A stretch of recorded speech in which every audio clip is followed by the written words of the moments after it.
Hey, how's it going everyone? This is Chris from Feldmann Imports. Today we're taking a look at a 2016 Acura MDX SH-all-wheel drive. This one's gray. Underneath there's a 3.5 V6 pushing out 290 horsepower and 267 pounds of torque. For wheels we've got 18-inch alloys. The tires are in good condition. Black leather interior, sunroof,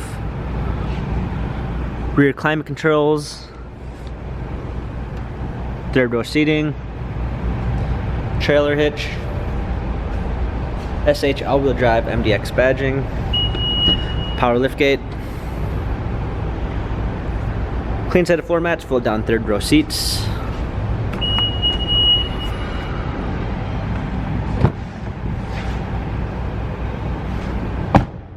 keyless entry, memory seats, wood trim, power windows, power seats,